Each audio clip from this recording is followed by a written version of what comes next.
আসসালামু আলাইকুম রহমতুল্লাহ। আশা করি সবাই ভালো আছেন। আজকে আমি একটা প্রজেক্ট আপনাদেরকে দেখাবো। এটা হলো একটা আইওটি বেস এগ্রিকালচার অথবা ফিশিং, স্মার্ট ফিশিং। তো এটার মাধ্যমে আসলে আমরা একটা স্মার্ট পুকুর তৈরি করছি, যেটার মাধ্যমে আপনি অটোমেটিকলি সবকিছু কন্ট্রোল করতে পারবেন। অটোমেটিকলি সবকিছু আহ, কাজ করবে, যেটা আপনি আপনার ফোন দ্বারাই নিয়ন্ত্রণ করতে পারবেন। এই এই পুকুরে যে যে কাজগুলো আছে সেগুলো হলো, প্রথমত এটা হলো একটা খাদ্যের বক্স। এটার মাধ্যমে দিনে দুইবার অটোমেটিক খাদ্য দেওয়া হবে। একটা হলো সকাল 10টায়, একটা হলো বিকেল 4টায়। কিন্তু সবগুলো আবার ম্যানুয়ালি কন্ট্রোল বক্স এখানে আছে, যেগুলো আপনি ম্যানুয়ালি কন্ট্রোল করতে পারবেন। যে টাইমিং আছে বা যে অটো সিস্টেম আছে, ওইটা ছাড়াও এটা ম্যানুয়ালি কন্ট্রোল করা যায়। তো প্রথম হলো খাদ্য, দ্বিতীয়টা হলো ফুল কভার। অনেক সময় আমাদের এখানে অতিরিক্ত গরমের কারণে অনেক মাছ মারা যায়। তো এটা হলো একটা টেম্পারেচার সেন্সর। অতিরিক্ত গরম হলে আমরা একটা তাপমাত্রার লিমিট দিছি, ওই লিমিট পর্যন্ত গেলে আপনার এটা এটা কভার হয়ে যাবে। আবার নর্মাল আসলে অটোমেটিক ওপেন হয়ে যাবে। আমরা একটু ম্যানুয়ালি এটাকে দেখাবো, ম্যানুয়ালি এটা ওপেন করে দেখাবো। দেখেন এটা কি সুন্দর ওপেন হয়ে গেছে ম্যানুয়ালি। এটা হলো এটার ফিউচার। কিন্তু আমরা যদি টেম্পারেচার সেন্সরের সামনে কোনো আগুন বা কোনো কিছু রাখি, যা এটা তাপমাত্রা বৃদ্ধি পাবে, তাহলে এই ফুলটা অটোমেটিক মানে উপর থেকে কভার করে দিবে, এবং টেম্পারেচার কমে গেলে এটা আবার আগের মতো নর্মাল হয়ে যাবে। এটা হলো দুইটা। এরপর 3 নম্বরটা হলো, আমরা এখানে পুকুরে একটা সয়েল সেন্সর ইউজ করছি।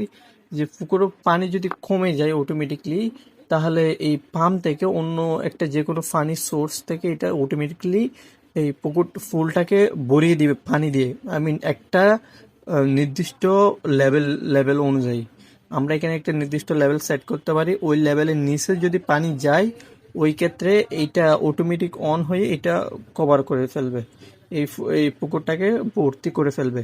আর সব কিছু আমরা কন্ট্রোল করতে পারবো দুইভাবে। একটা হলো আপনার এই ম্যানুয়ালি সুইচের মাধ্যমে, আর একটা হলো ফোনের মাধ্যমে। ফোন থেকে কিভাবে কন্ট্রোল করা হয় ওইটা আমি একটু দেখাবো, ফোনের ইন্টারফেসটা কিরকম অথবা ফোনের ইউআইটা কিরকম। এটা হলো একটা আইওটি বেস। তো এই জন্য এটাতে ইন্টারনেটের প্রয়োজন হবে। যদি আপনি এটা কোনো দূর বা পৃথিবীর যে কোনো স্থান থেকে কন্ট্রোল করতে চান, ওই ক্ষেত্রে এখানে ইন্টারনেট সংযোগ দিতে হবে। আবার ইন্টারনেট সংযোগ ছাড়াও আপনি এইগুলোর মাধ্যমে এইটাকে কভার করতে পারবেন। এমনি এগুলা ছাড়াও এটা অটোমেটিক্যালি কাজ করবে, অটোমেটিক্যালি ইন্টারনেট ছাড়া। কিন্তু যদি কন্ট্রোল করতে চান দূরবর্তী কোনো স্থান থেকে, ওই ক্ষেত্রে আপনার ইন্টারনেট অবশ্যই এখানে প্রয়োজন হবে। তো এটা হলো পুকুরের ফুল ইন্টারফেসটা। আর এটা হলো আমাদের খাদ্য। খাদ্যটা আরেকবার একটু দেখাই দিই এটা কিরকম কাজ করে। যেমন কি এটা 5 সেকেন্ড পর যদি এরকম থাকবে, এরপর অটোমেটিকলি আপনার 5 সেকেন্ড পর আবার ক্লোজ করে দেবে। এটা হলো এটার ফিউচার।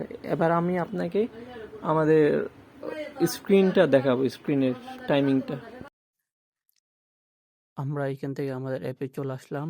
অ্যাপে চলে আসার পর আমরা আমাদের যে প্রোগ্রামটি করা হয়েছে ওইটার অনুযায়ী আমরা এখানে একটা ডিজাইন তৈরি করছি, যেখানে আমরা দুইটা সেন্সরের ডাটা দেখার জন্য দুইটা রাখছি।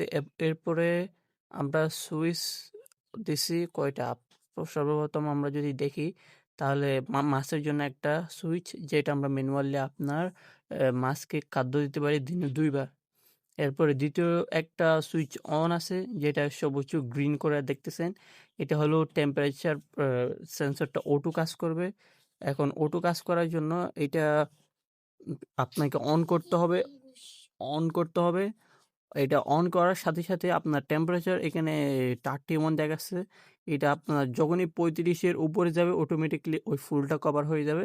এবং যেটা আবার যদি এগেইন 30-এ চলে আসে, তাহলে এটা আবার অটোমেটিকলি আপনার ক্লোজ হয়ে যাবে। এটা হলো টেম্পারেচার অটো সিস্টেম। এর নিচে আপনি দেখতে পাচ্ছেন দুইটা অফ অফ বাটন আছে। এই দুইটা হলো ম্যানুয়ালি আপনি ফুলের কভারটাকে কন্ট্রোল করতে পারবেন ম্যানুয়ালিভাবে। ম্যানুয়ালিভাবে ফুলের কভারটা কন্ট্রোল করতে পারবেন। প্রথমটা দিলে আপনার ফুলটি কভার হয়ে যাবে, দ্বিতীয়টি দিলে আপনার ফুলটি আবার ওপেন হয়ে যাবে ওইরকম। এরপর এর নিচে আসলে আমরা দেখতে পারি ড্রাই লেভেল ফর ওয়াটার। আমাদের পুকুরটা এখন বর্তমানে পুরা শুকনো। এখানে কোনো প্রকার পানি নেই। এজন্য 100% শুকনো এটা বোঝানো হচ্ছে। এখন যদি এখানে আমরা যদি ১ম সুইচটা অন করি, ওই ক্ষেত্রে আমাদের হবে কি আপনার যেই পানির যে লেভেলের সিস্টেমটা এটা অটো কাজ করবে। ওইটা অটোতে আপনার পানি যদি কম থাকে নির্দিষ্ট মাত্রার চাইতে তাহলে এটা অটোমেটিক অন হয়ে যাবে মোটরটা। আর নিচের যে আরেকটা সুইচ দেখতে পাচ্ছেন এইটা হলো আপনার ম্যানুয়ালি পাম্পটাকে অন অফ করবে না। মনে করেন আপনি চান যে আপনি পানি আরেকটু বেশি নিতে। এক্ষেত্রে আপনি অটোটা অফ করে ম্যানুয়ালি এটা অন করে দিবেন। এই ক্ষেত্রে আপনার ফোনের মাধ্যমে আপনি পুকুরে আরো বেশি পর্যাপ্ত পরিমাণ পানি যোগ করতে পারবেন। এটাই আরকি। তো আশা করি সব বুঝতে পারছেন এবং আপনাদেরকে অসংখ্য ধন্যবাদ আমাদের সাথে এতক্ষণ থাকার জন্য।